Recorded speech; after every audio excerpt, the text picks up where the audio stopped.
Bonsoir tout le monde, je suis ravie de vous accueillir pour la troisième émission de Brief Science consacrée à la biologie synthétique, un sujet que vous avez choisi lors d'un sondage qu'on a envoyé par mail. Merci à tous ceux qui ont voté.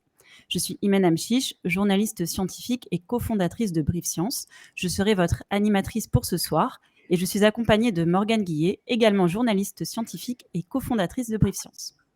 Bonsoir, merci à tous d'être présents ce soir pour discuter avec nous.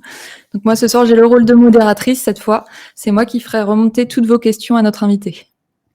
Nous avons le plaisir de recevoir François Képès, biologiste cellulaire et biotechnologue, membre de l'Académie des technologies et de l'Académie d'agriculture. Il est l'un des pionniers de la biologie synthétique en France. Il a rédigé plus de 130 articles scientifiques et une vingtaine de livres, dont La biologie de synthèse, plus forte que la nature.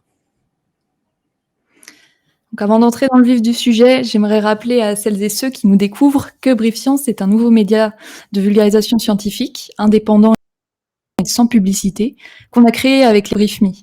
Pour ceux qui ne sont pas encore abonnés, je rappelle le concept. Chaque semaine, on fait le tri dans l'actualité scientifique pour vous présenter les nouvelles les plus importantes. On a un comité scientifique qui relit certains articles pour garantir une fiabilité scientifique. Et puis, petite nouveauté, je suis heureuse de vous annoncer la sortie de notre application Brief Science. Elle est disponible depuis le 10 mars sur Android et iOS. Vous y retrouverez toutes les éditions parues à ce jour. Donc, la dernière édition, elle porte sur les risques liés aux accidents nucléaires et ce qu'il faut faire en cas d'accident. Maintenant que les présentations sont faites, revenons au sujet du jour. Imen, je te laisse la parole. Oui, alors la biologie synthétique modifie le vivant pour créer des systèmes biologiques qui n'existent pas dans la nature. Et aujourd'hui, nous allons essayer de répondre à plusieurs questions. Comment est-ce qu'on modifie le vivant? Quelles sont les applications de ces organismes modifiés? Quelles sont les limites de la biologie synthétique? Et aussi, quels problèmes éthiques soulève cette discipline? Pour démarrer l'émission, on a demandé à notre invité d'apporter un objet en lien avec la biologie synthétique ou son activité professionnelle et de nous le présenter. François, quel objet avez-vous décidé de nous montrer ce soir? Bonjour, bonjour à tout le monde. Alors en fait, c'était délicat puisque la biologie de synthèse, comme la nanotech et la nanoscience, travaille sur, c'est finalement la manufacture humaine amenée aux dimensions du nanomètre ou du micromètre, hein, du millionième de mètre ou du milliardième de mètre. Donc un objet comme ça sera difficile à montrer entre deux doigts. Alors j'ai choisi finalement d'apporter mon pull sur moi, il est rouge, ce qui signifie il a subi une teinture textile. Je ne sais pas si vous le savez, mais les teintures textiles sont en fait produites par des procédés chimiques qui sont particulièrement polluants et responsables d'ailleurs de la pollution de à peu près 20%, 20% de la pollution industrielle de l'eau douce est liée à la fabrication des teintures textiles. Et la biologie de synthèse apporte des solutions non chimiques qui ne présentent pas ces inconvénients et qui permettent aussi d'obtenir des teintures. Alors, pas forcément toute la panoplie aujourd'hui, mais sans doute bientôt.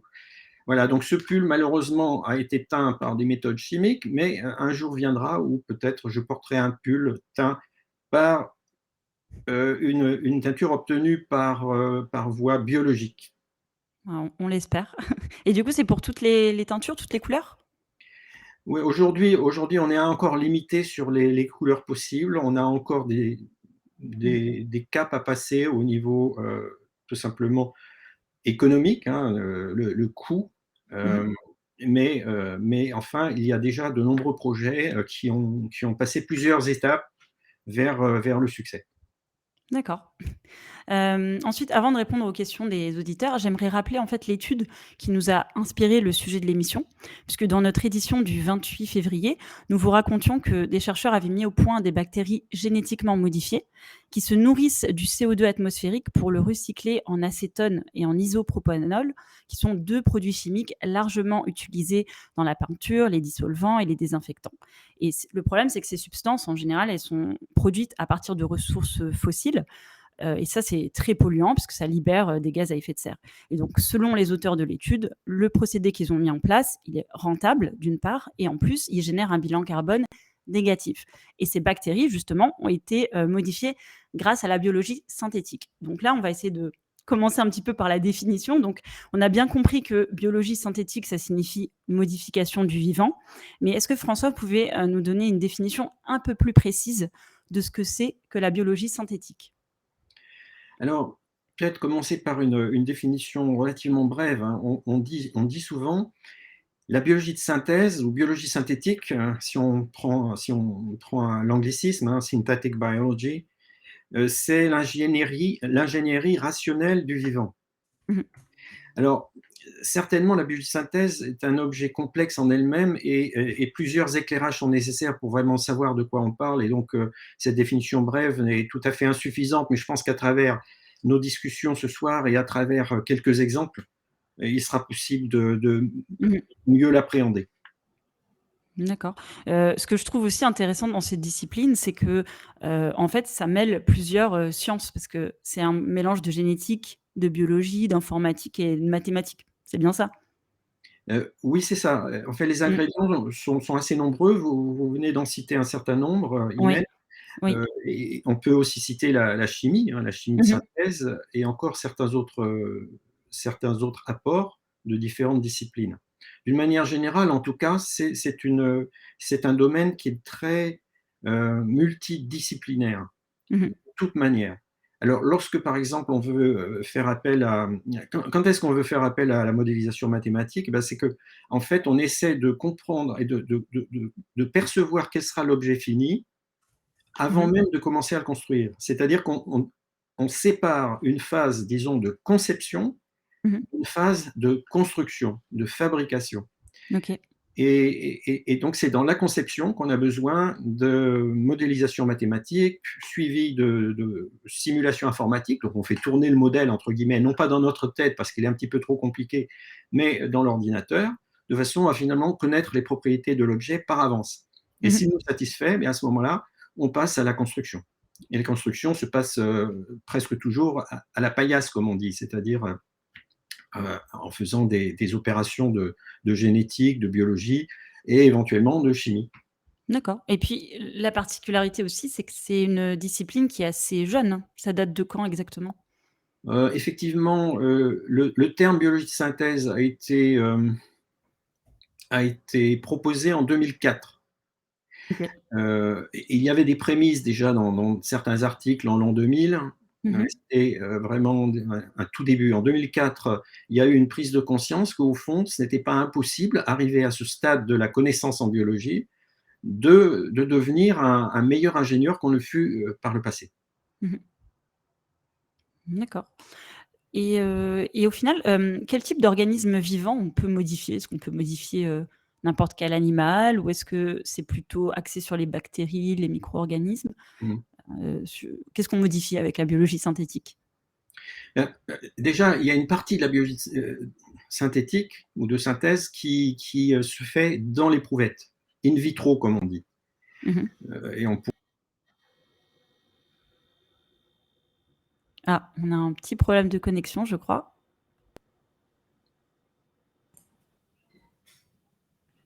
est-ce que vous m'entendez bien? Oui, là, on vous entend. Est-ce que vous m'entendez? Oui, moi, je vous entends et vous? Oui. Vous vous m'entendez? Très bien. Oui. OK. Oui, donc ce que je disais, à côté de la biologie de synthèse qui se fait in vitro, dans l'éprouvette, on a aussi toute une biologie de synthèse qui se fait avec des organismes vivants. Et donc, dans ce Mmh. cas-là, ça se termine, entre guillemets, au niveau fabrique,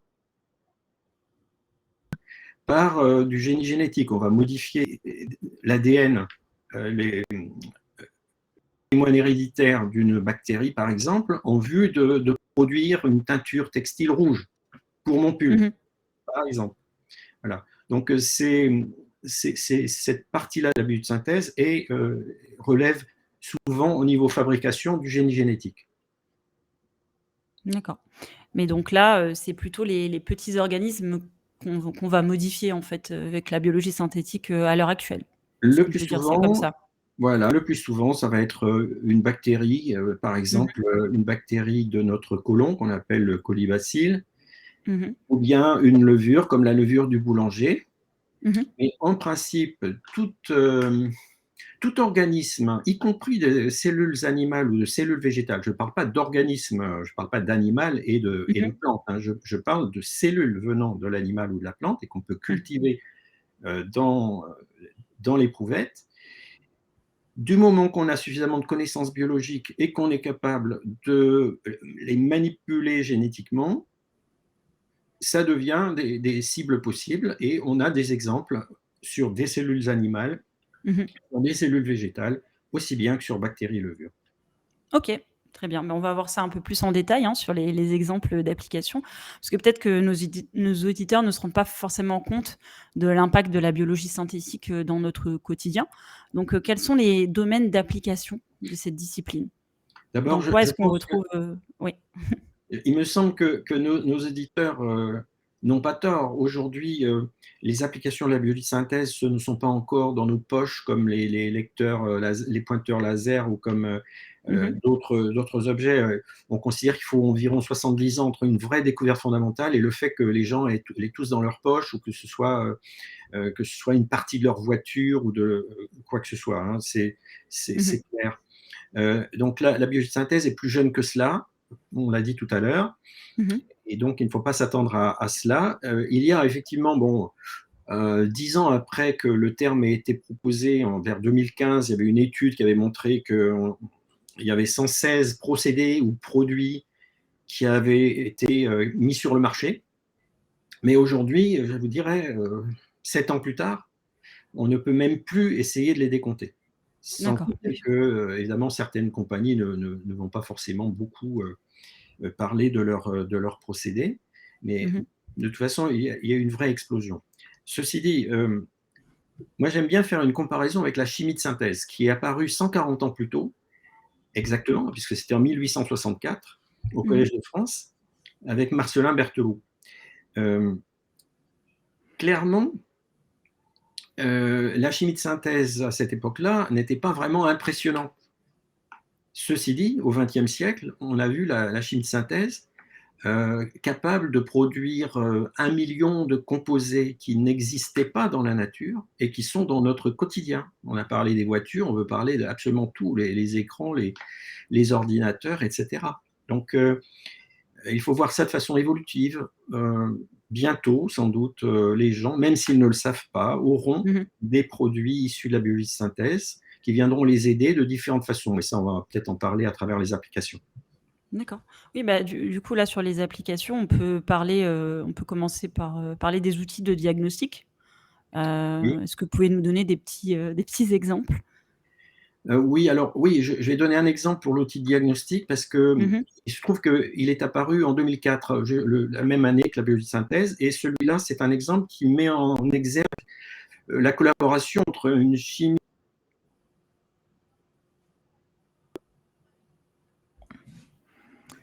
Autre Son petit souci de application connexion. facilement. Pardon?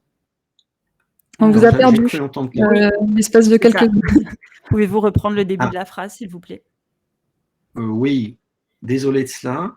Je disais que c'est un procédé qui permet de suivre et de diagnostiquer à peu près 400 000 patients par an qui sont atteints de double virose ou de simple virose, genre sida et hépatite B ou C.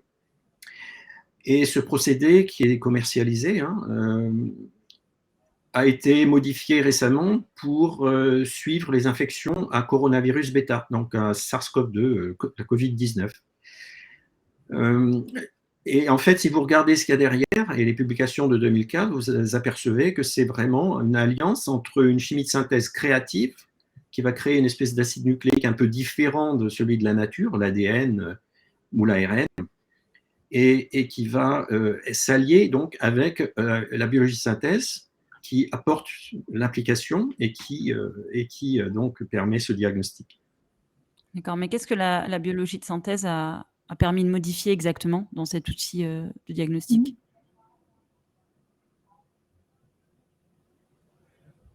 Oui, l'ADN modifié. Vous vous souvenez, l'ADN, c'est une molécule totale, hein. De la séquence de l'ADN, on parle en fait de l'enchaînement de ces éléments comme des perles sans aucun branchement. Et ici, la biologie alliée à la chimie a permis un acide nucléique qui porte des branchements. Et ces branchements ne sont pas permettre une amplification, c'est-à-dire que si vous faites sur vos 10 branchements, vous pouvez mettre 10. François, je me permets de vous couper parce que ça coupe. On vous entend pas bien. Micro, mais je suis pas sûr que ce soit la Je pense que c'est un problème de connexion. Bah, sinon, Oui, peut-être juste garder l'audio et enlever la vidéo. Ça, parfois, ça fonctionne. On peut peut-être faire ça, essayer, voir si c'est mieux. Oui.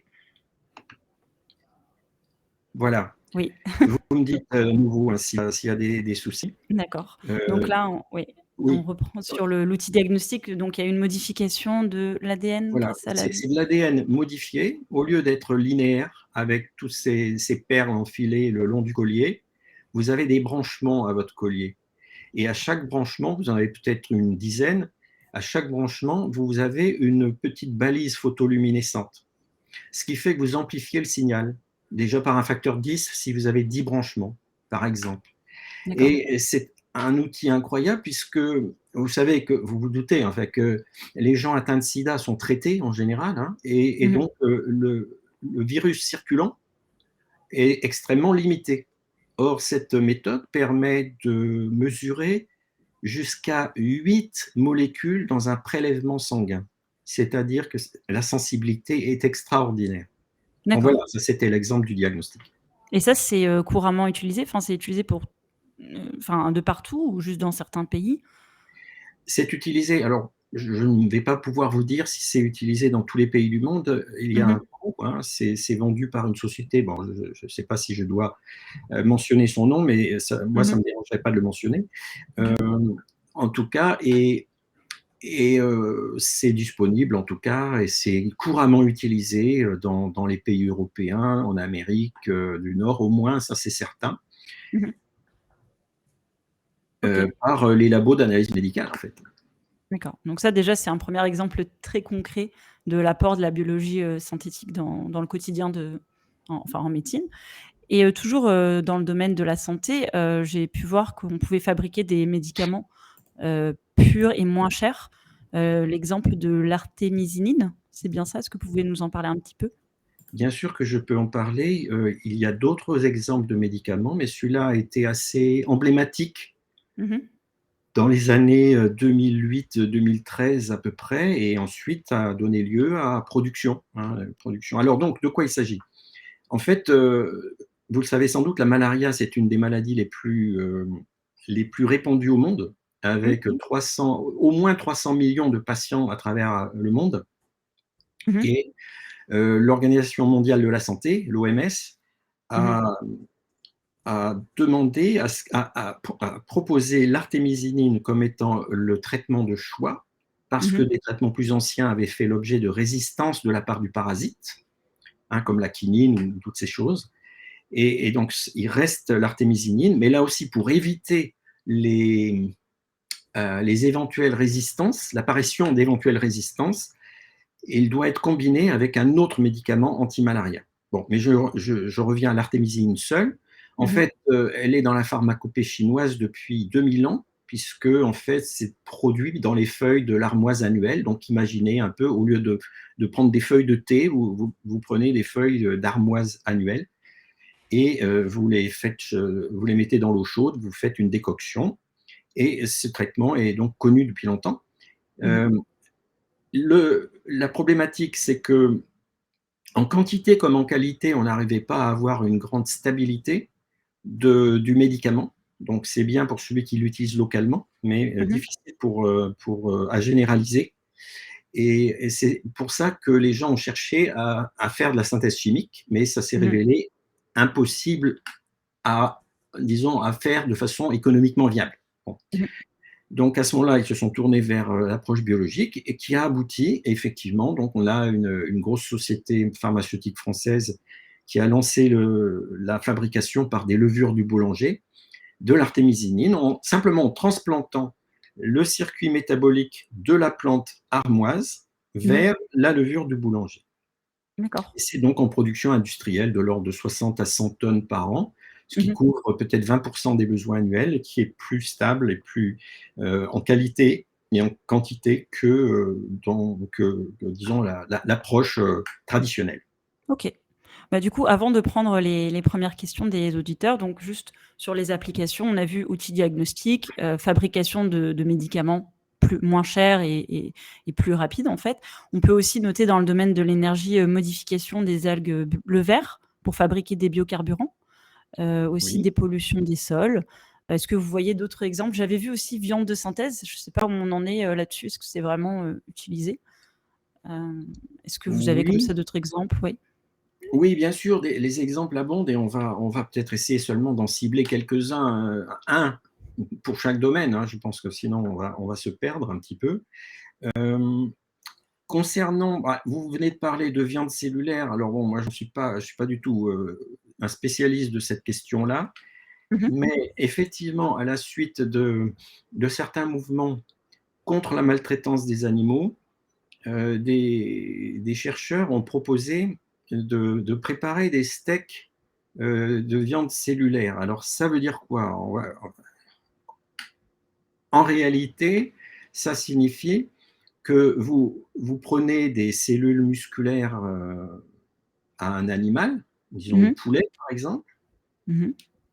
ce qui est fait depuis très longtemps, hein, il n'y a rien de nouveau à ça. Vous les cultivez dans un grand fermenteur, et puis vous essayez d'avoir aussi pas seulement le goût, hein, mais aussi la texture. Et ça, c'est quand même plus difficile, d'avoir une texture qui soit agréable ou qui représente la texture d'un muscle de poulet avec les cellules musculaires, mais qu'on fait croître. Voilà. Alors, moi, j'ai jamais eu la chance ou la malchance d'en goûter. Mmh. Je sais que, parce qu'on en a discuté récemment avec des collègues, que aujourd'hui, la viande cellulaire dite de poulet, en fait, bon, qui n'est donc, vient donc pas de poulet, Mmh. coûte quelque chose comme 15 dollars le kilo, donc à peu près 2 fois ce que coûte celle du poulet.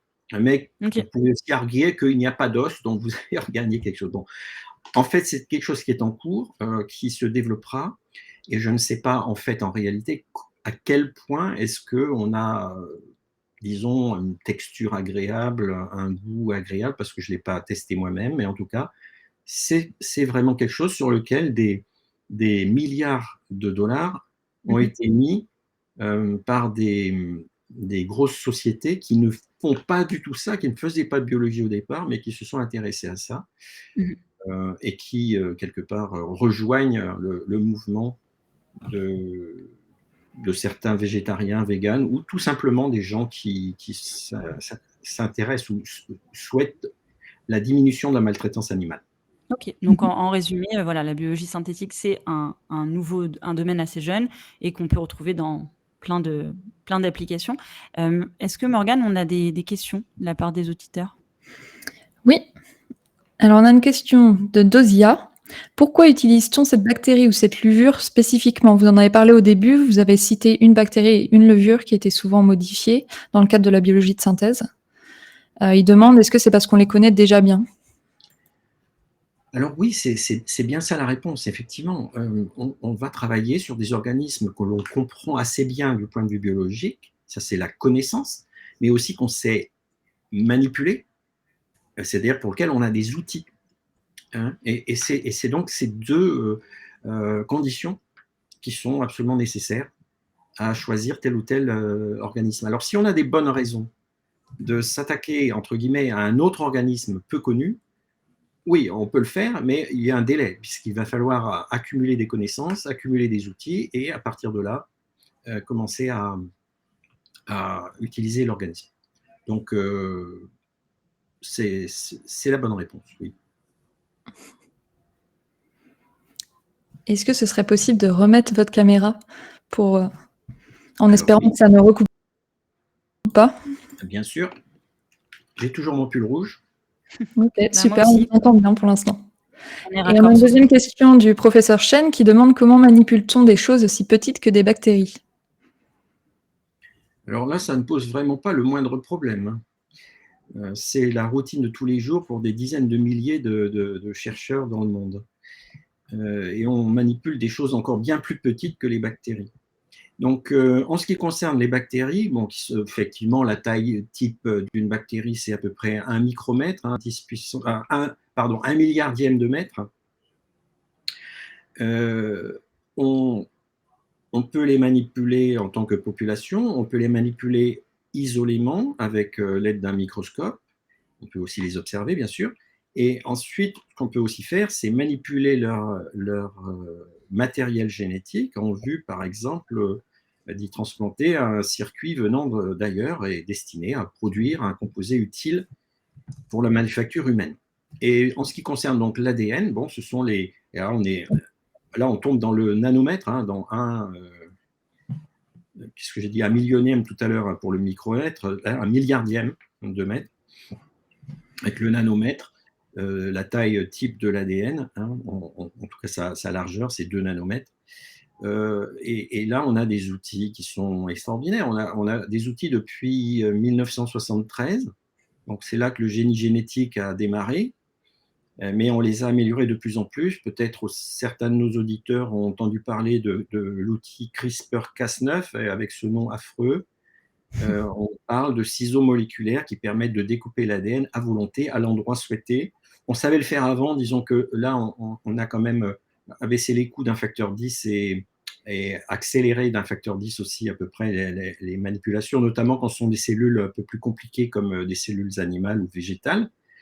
Et c'est la découverte des applications de CRISPR-Cas9 au génie génétique en 2012, hein, qui ont amené le prix Nobel à 3 personnes, dont Emmanuel Charpentier, d'origine française, mais qui n'aurait jamais eu le prix Nobel si elle était restée faire sa recherche en France. Et c'est une autre question. Donc, du coup, juste en outils, on note CRISPR-Cas9. Est-ce qu'il y a d'autres outils Je ne sais pas, est-ce que l'intelligence artificielle, par exemple, ça a aidé la biologie synthétique ou pas du tout? Ou alors Alors, d'autres. en Séquençage génomique aussi, enfin, ça peut être autre chose. oui, en pratique, l'intelligence artificielle n'a pas énormément servi. Elle peut éventuellement aider à chercher dans des bases de données immenses des connaissances un peu cachées. Donc, elle aide à fouiller, hein, finalement, les bases de données, les bases de connaissances. Mais en dehors de ça, de façon Sur les bases de connaissances, quel type de connaissances? Des alors, génomes? connaissances, voilà, de génome ou connaissances biologiques plus généralement. Oui. Mais en dehors de ça, elle n'a pas eu d'effet direct sur la biologie de synthèse. Par contre, comme je disais tout à l'heure, la modélisation mathématique est très souvent employée pour se faire une idée de l'objet qu'on va ensuite vouloir construire et pour le modifier dans l'ordinateur d'abord, avant de le construire selon le résultat de la simulation informatique. Oui. Quand vous dites objet, vous pensez à quoi, par exemple? Alors, ce sont ces objets micrométriques ou nanométriques, hein, ce sont des bactéries modifiées, les cellules animales modifiées, ou ce sont, si on pense maintenant en dehors du vivant, ce sont des protocellules, hein, c'est un joli nom pour parler de petites bulles de lipides avec de l'eau dedans, mais dans lesquelles on peut mettre des choses, aussi bien dans le lipide que dans l'eau qui est à l'intérieur, hein. Si ce n'est pas très sophistiqué, on appelle ça une crème hydratante, hein, c'est une émulsion d'eau et de lipides.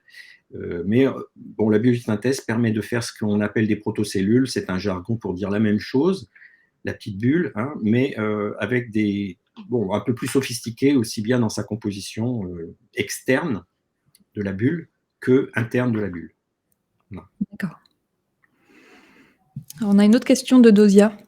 Faut-il régulièrement récolter de nouvelles cellules ou bien peut-on récolter une cellule une fois et l'utiliser pendant des décennies?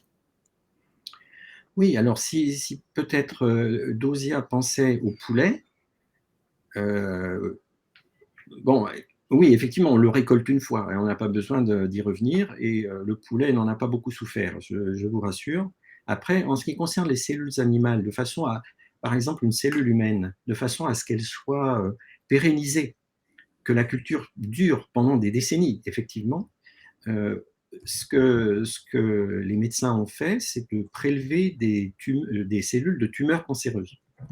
Je crois que c'est dans les années 50, par exemple, qu'a été prélevée des cellules sur une personne qui est donc décédée depuis bien, bien longtemps et dont les cellules servent encore aujourd'hui à la recherche médicale. Ok. Et moi, je me demandais juste quelle différence y a-t-il, enfin, si on a une, entre les OGM et la biologie de synthèse? Enfin, est-ce que la création d'OGM, ça fait partie de la biologie de synthèse ou est-ce que c'est deux disciplines différentes? Non, non. Si vous pensez biologie de synthèse dans le vivant, l'étape de fabrication, c'est presque toujours fait appel au génie génétique avec les ciseaux moléculaires ou avec des outils plus anciens.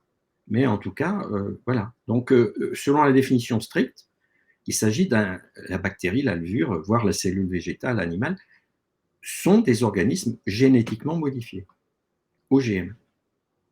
D'accord. Aussi, j'ai vu que la biologie de synthèse, alors ça permettait de découvrir des nouvelles fonctions biologiques qui existent pas dans la nature. Est-ce que vous avez des exemples en fait de nouvelles fonctions qu'on a pu créer ou découvrir grâce à la biologie synthétique? Alors, oui, effectivement, il y en a plusieurs. D'abord, je voudrais dire de façon un petit peu générale, puisque vous fabriquez quelque chose, si vous fabriquez ce que vous souhaitiez, ce que vous avez désiré au départ, c'est quelque part une preuve que vous avez compris ce que vous manipulez.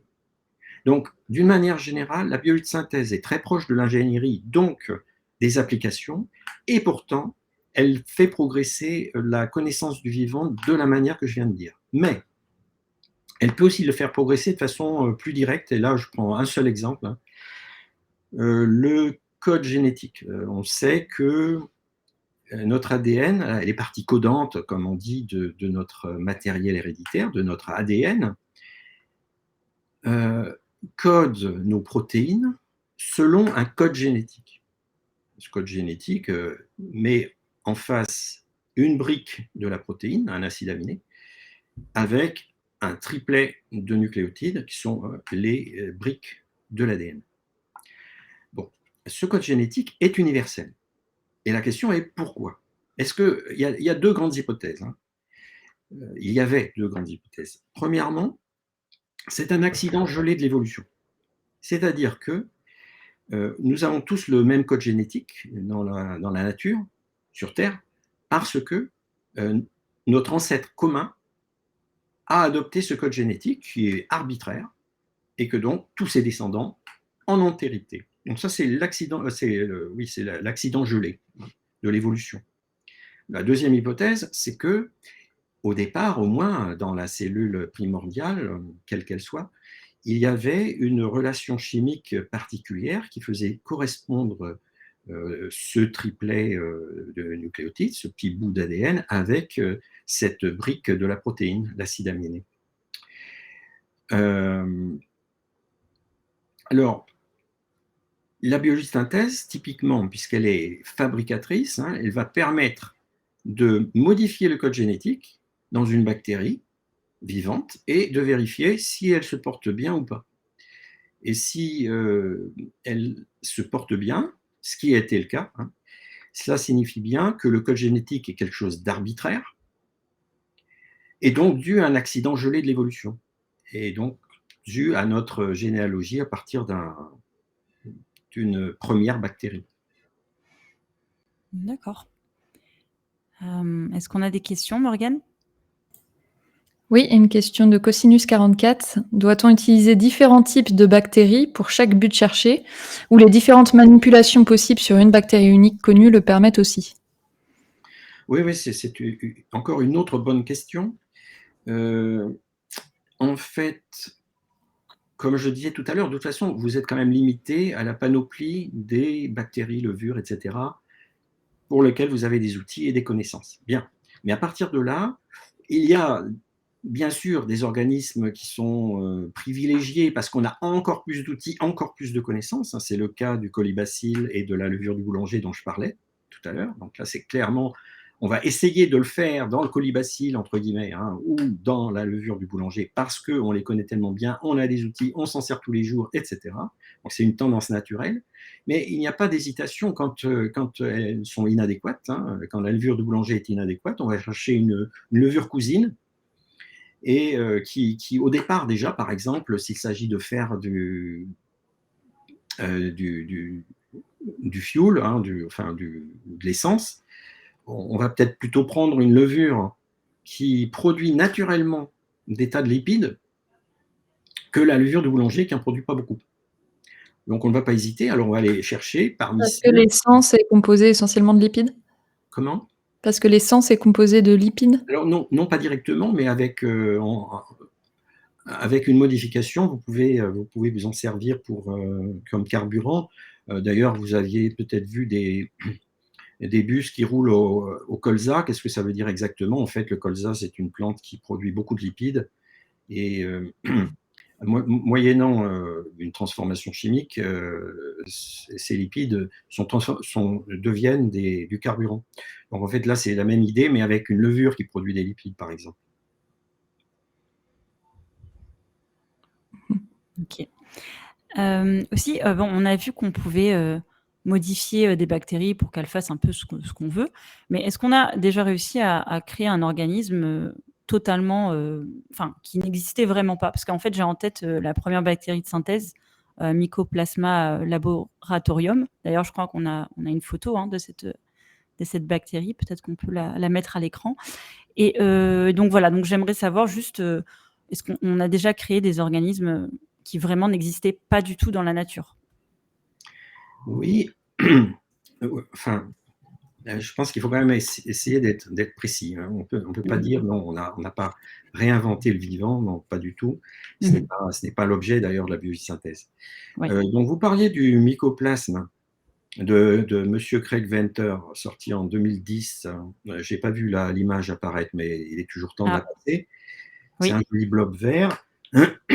Alors, ça, c'est vraiment un mauvais exemple d'une invention, parce que c'est la même bactérie, du moins en 2010, hein, c'était la même bactérie. Simplement, on lui avait enlevé son ADN et on lui avait remis un ADN quasi identique, mais l'ADN lui-même avait été synthétisé par une méthode chimique. Alors, c'était une très belle performance parce que malgré tout, voilà, voilà la bestiole. Là, on la voit à l'écran. Oui, c'était une belle performance technique, mais finalement, ils ont reconstitué la même bactérie avec de l'ADN synthétique remplaçant l'ADN d'origine de la bactérie. Et donc, c'était quand même pas une avancée scientifique, mais plutôt technique. Bon, il se trouve qu'après, ils ont repris ça et ils l'ont amélioré, entre guillemets, c'est-à-dire qu'ils ont modifié assez largement le matériel héréditaire. Je ne sais plus quelle année c'était, 2016, je crois.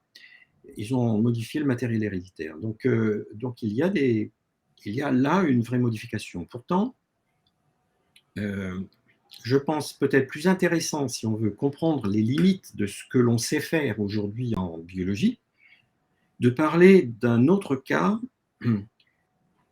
c'est la synthèse de l'isobutène par une bactérie, par un colibacille en l'occurrence, non pathogène. Et c'est un procédé qui a été mis au point par une petite société basée dans la région parisienne. Alors d'abord, l'objectif, hein, l'isobutène, c'est un précurseur pour énormément de choses, et je citerai au moins deux choses, hein, le caoutchouc et l'essence. En fait, les gens savent que 95, c'est le degré d'octane quand vous prenez du samplon 95, ou de 98 quand c'est du SP 98. Mais enfin, 98% d'octane, ça veut dire quoi? En fait, l'idéal, c'est 100% d'octane, et l'octane, c'est deux isobutènes. Voilà. Donc, pour dire, on peut faire de l'essence avec, du 100% octane, mais on peut aussi faire du caoutchouc, etc. Bon.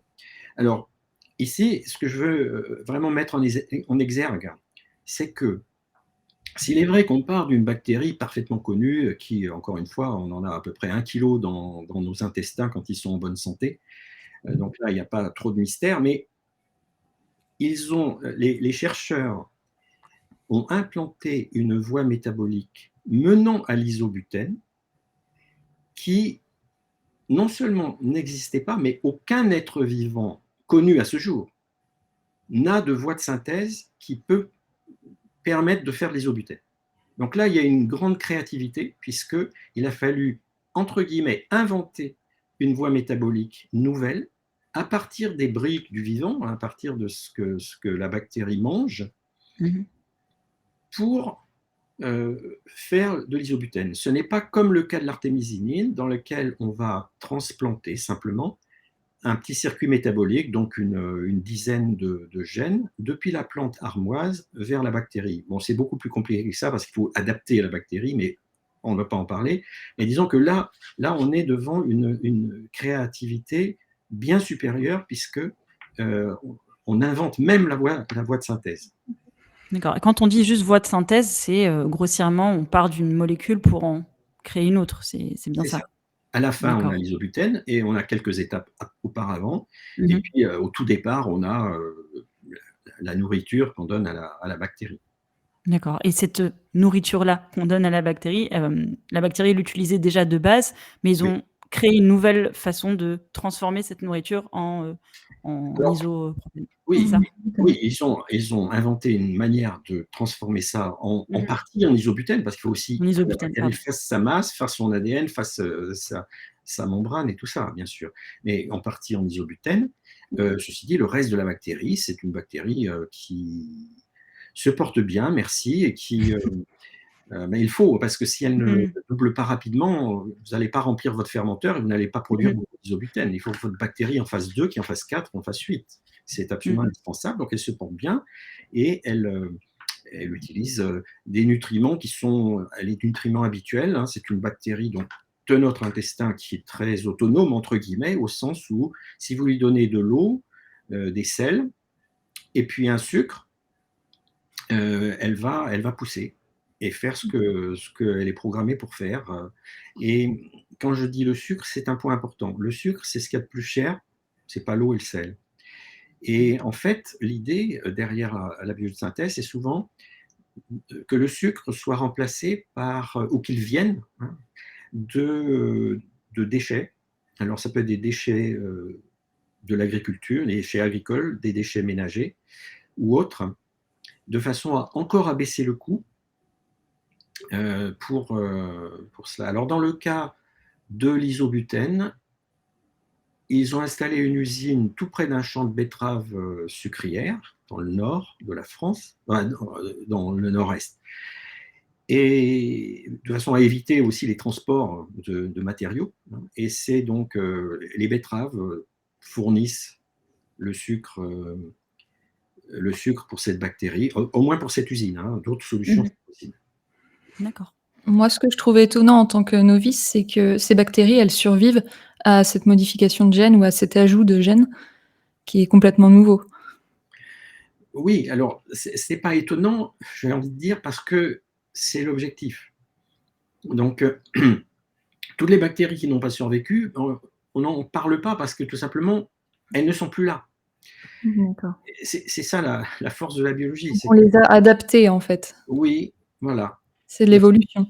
Mm. OK. On a d'autres questions. De prof Oui, je crois pas qu'on l'ait faite celle-là. De professeur Chen, y a-t-il des manipulations sur des cellules d'origine humaine ou est-ce interdit? Alors, il n'y en a pas, à ma connaissance, sur des cellules humaines, sauf les cellules souches. Alors, encore une fois, on est en dehors du vivant. On fait pousser ces cellules dans l'éprouvette, un peu comme si c'était des bactéries ou des levures. Hein. Mais oui, c'est envisagé. Et pourquoi on n'a pas parlé de cette application? Elle est pourtant relativement évidente et il y a des travaux depuis quasiment 2004-2006 à ce propos. C'est la question de la régénération d'organes blessés ou endommagés, ou qu'on a dû enlever parce qu'ils étaient cancéreux ou autre chose. Voilà, si vous avez une blessure grave au foie, par exemple, c'est à prendre au sérieux et peut-être on va avoir besoin d'ajouter des cellules de foie, et cetera, des choses comme ça. Et donc, là-dessus, il y a un formidable espoir qui s'est élevé il y a maintenant quelques décennies, quand on a découvert les cellules souches. On s'est aperçu qu'on pouvait régénérer des cellules humaines, celles du foie, celles du pancréas, celles d'un autre organe, à partir de cellules souches. Et ce qu'on appelle cellules souches, hein, qui sont des cellules que nous portons et qui justement permettent de régénérer, mais seulement dans une certaine mesure. Notre foie, par exemple, est un organe qui se divise, enfin, dont les cellules se divisent peu. Et donc, maintenant, il devient possible de reprendre des cellules souches qui sont pluripotentes, comme on dit, c'est-à-dire qui peuvent devenir du foie, du pancréas ou autre chose, et puis en leur donnant à manger, entre guillemets, certains nutriments ou certains aliments, on les destine plutôt à devenir des cellules de foie ou plutôt des cellules de pancréas. Et donc, il y a là-dessous il commence à y avoir des travaux là-dessus, et ce sont aussi, y compris sur les cellules humaines, les cellules souches humaines, dans l'éprouvettes, dans le but d'aboutir, mais c'est un programme qui prendra beaucoup de temps, et puis derrière, il y a tout le médical et toute la nécessité de prouver l'intérêt et la non-nocivité de l'approche, et qui permettra de régénérer les organes blessés ou manquants. Donc là, on en est juste à l'étape de la recherche, hein. Il n'y a pas encore eu Oui. d'application concrète. D'accord. Ok. Question de Yann Nessis. Est-ce la biologie de synthèse qui fait les OGM, par exemple, pour l'agriculture? Alors, la biologie de synthèse peut faire des plantes génétiquement modifiées pour l'agriculture. Ça n'arrive pas en Europe puisque les OGM sont interdits dans l'agriculture en Europe, avec des toutes petites exceptions en Espagne et au Portugal. Donc ça n'arrive pas. Mais ailleurs, aux États-Unis, au Royaume-Uni, depuis qu'il a quitté l'Union européenne, en Chine et certainement dans d'autres pays, je pourrais même mentionner le Bangladesh, par exemple, ils avancent plus vite parce qu'ils n'ont pas une réglementation interdisant les OGM en agriculture. Et donc, certains d'entre eux utilisent des méthodes qui relèvent de la biologie de synthèse, qui sont plus, on va dire, sophistiquées. D'autres s'en sont servis il y a longtemps. J'ouvre une parenthèse pour dire que de toute façon, 90% de ce qu'on mange aujourd'hui, y compris en Europe où les OGM les PGM, les plantes génétiquement modifiées sont interdites, 90% de ce qu'on mange est en fait des PGM quand même. Pourquoi? Non pas parce qu'on se fiche du monde, mais parce que les plantes ont été modifiées par l'homme dans les années 1920-1930 par des méthodes très grossières de mutagénèse et de sélection, dans lequel on ne sait pas très bien ce qu'on fait, mais quand on sélectionne, on sélectionne ce qu'on a envie de sélectionner. Et donc, en fait, nous mangeons des PGM, mais de façon un petit peu étonnante, mieux on sait ce qu'on fait, donc avec le génie génétique à partir de 1973 et 83 pour les plantes, et depuis 2004 avec la biosynthèse, on sait encore mieux ce que l'on fait, et donc plus on sait ce qu'on fait, et moins les gens veulent en manger. Donc c'est comme ça. Est-ce qu'on a d'autres questions, Morgane? Oui, de Ediraf. Serait-il possible d'utiliser la biologie de synthèse dans les maladies neurodégénératives? C'est précis. Oui. Non, la réponse est positive, mais elle est au long terme, peut-être même encore plus que les cellules souches. L'idée est la même un petit peu, hein. Il s'agit de régénérer un organe blessé, par exemple, ou endommagé par la maladie. C'est, à ma connaissance, moi je ne connais rien qui soit dans les cartons aujourd'hui exactement là-dessus. Je pense que c'est simplement trop difficile aujourd'hui. Mais ça viendra au sens où on est déjà capable de s'attaquer aux cellules souches et de les diriger vers foie ou pancréas, par exemple, hein. Donc ça devrait venir, mais je ne vois pas ça avant quelques décennies dans les applications. OK. Est-ce qu'il y a d'autres, types d'applications qui sont prometteuses, enfin vers quoi s'oriente, la biologie synthétique aujourd'hui? Parce que j'ai pu voir, peut-être, améliorer la photosynthèse, ressusciter des espèces disparues. Mmh. Est-ce qu'il y a vous avez des exemples concrets de vers quoi on va avec la biologie synthétique? Oui, oui, bien sûr, les cartons sont pleins dans les laboratoires du monde.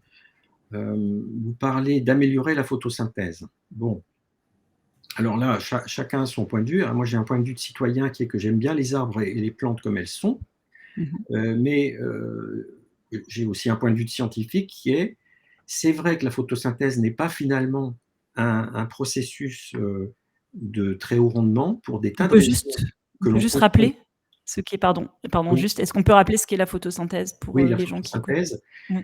c'est le processus qui permet aux plantes de produire, leur sucre et donc leurs nutriments, Mmh mh. et de l'oxygène pour Mmh. l'air, à partir du CO2 de l'air, à partir du gaz à effet de serre dont on parle tant.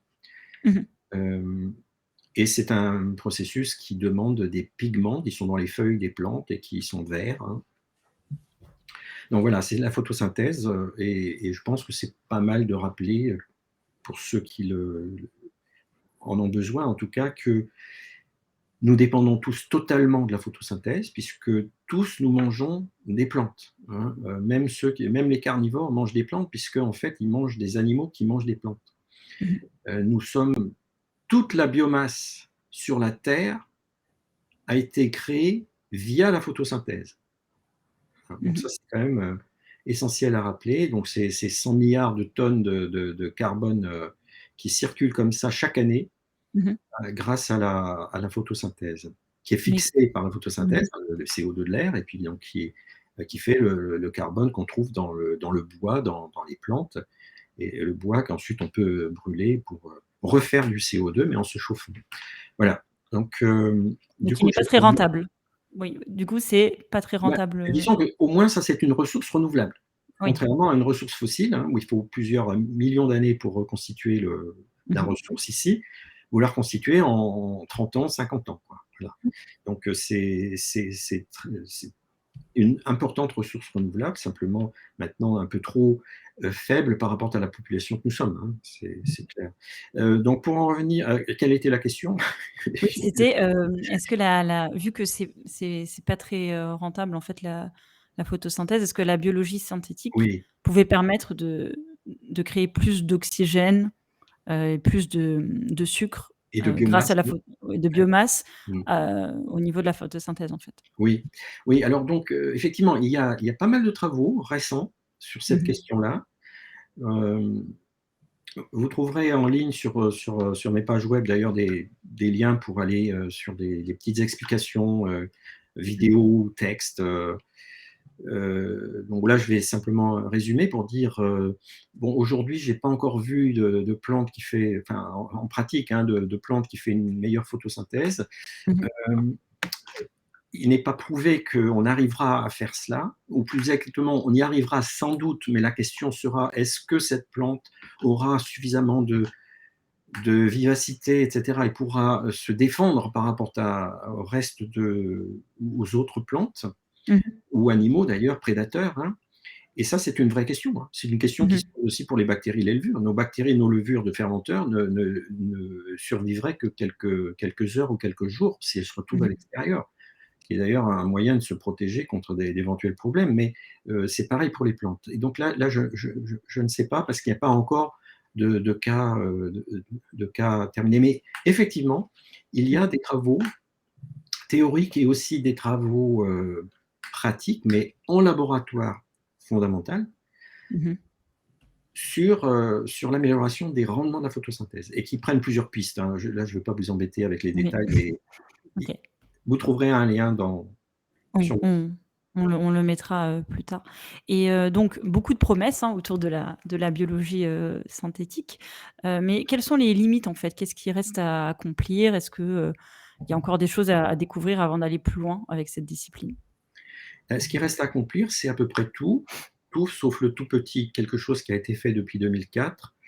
Je rappelais que la chimie de synthèse a mis sur le marché des millions de composés.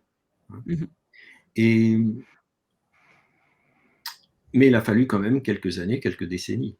Je pense qu'on peut s'attendre à la même chose avec la biologie de synthèse.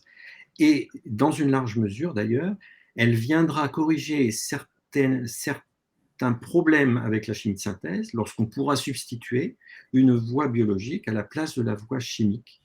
Et il y a déjà des exemples hein, où ça a été fait, mais ça se poursuivra et ça s'amplifiera parce que c'est en fait nécessaire si vous regardez les bilans pollution, ressources fossiles, etc. etc. C'est indispensable et donc clairement on va vers ça. Donc je ne vais pas faire des pronostics extrêmement précis. Je veux dire, voilà, on était à 115 produits procédés en 2015, on ne sait plus où on en est, mais ça explose et seule, disons, la comparaison avec la chimie de synthèse nous permet d'avoir une idée de ce qui va se passer durant le 21e siècle. Ok. On a une autre question.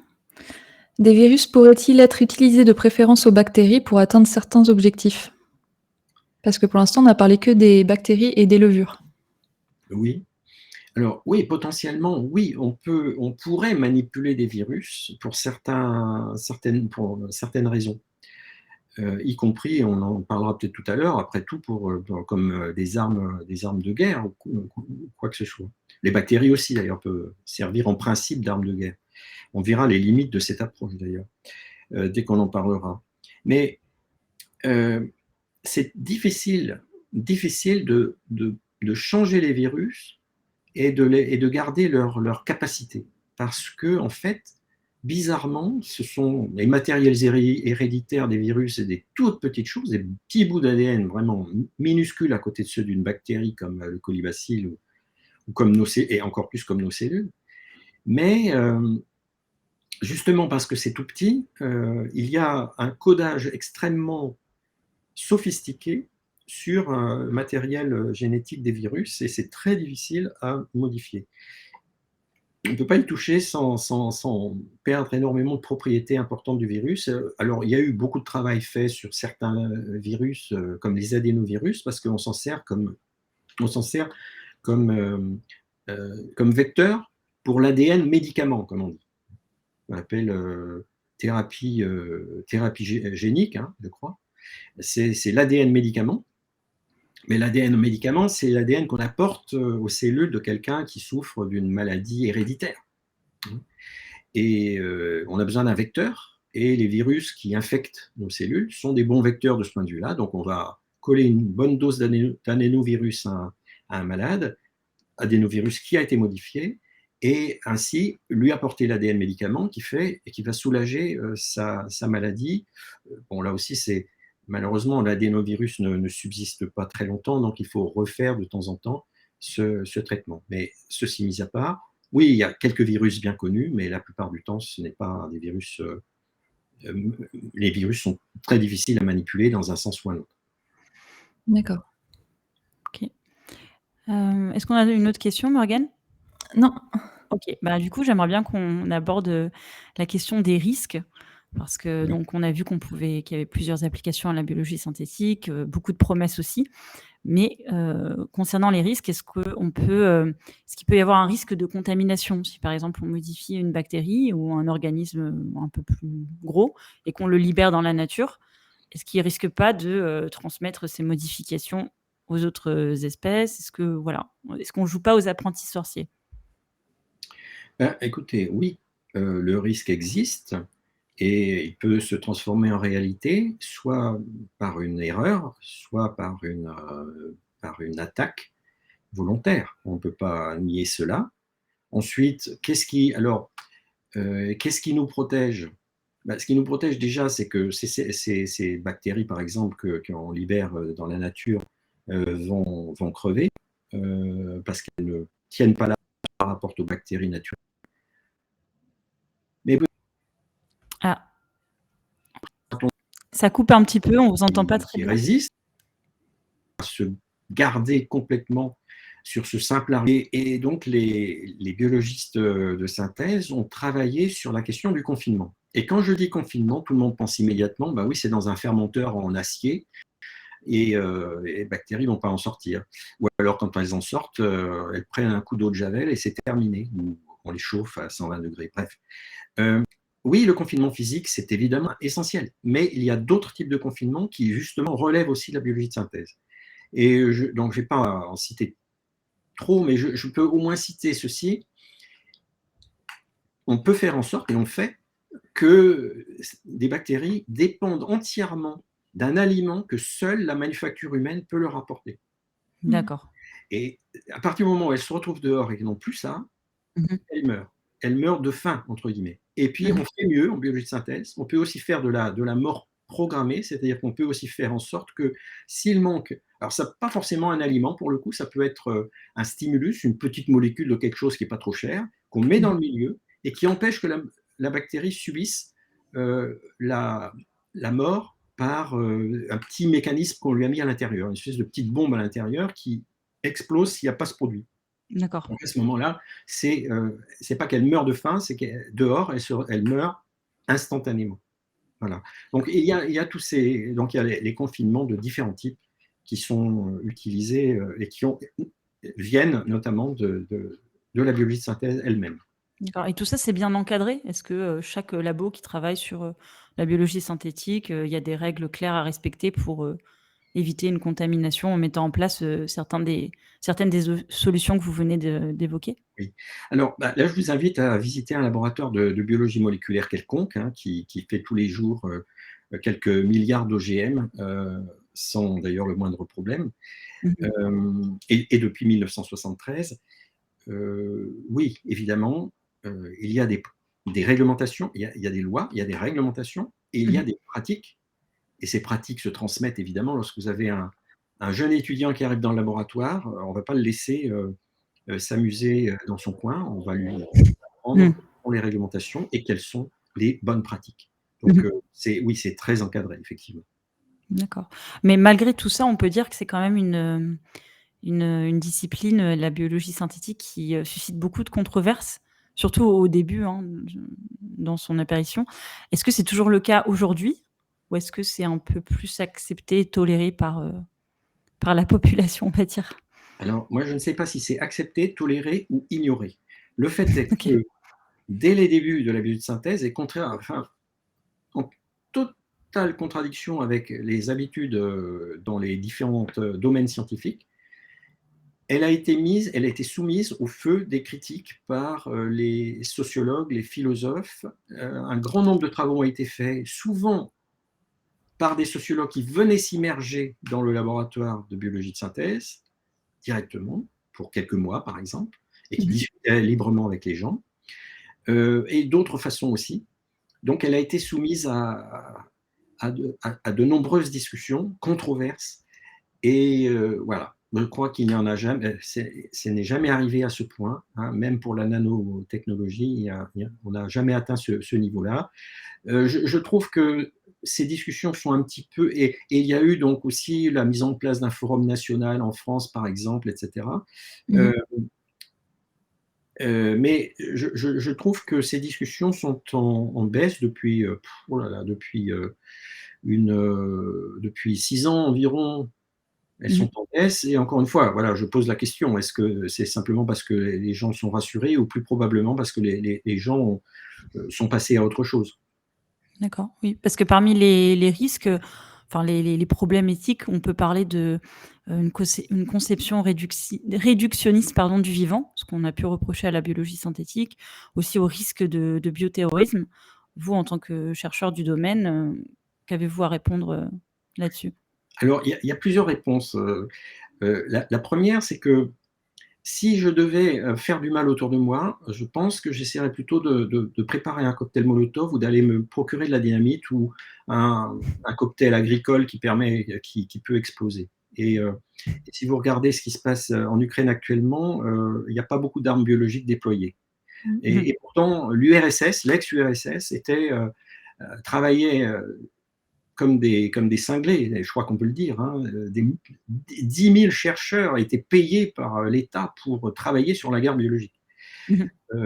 Et ils avaient accumulé des tonnes de virus, ceci et de virus cela.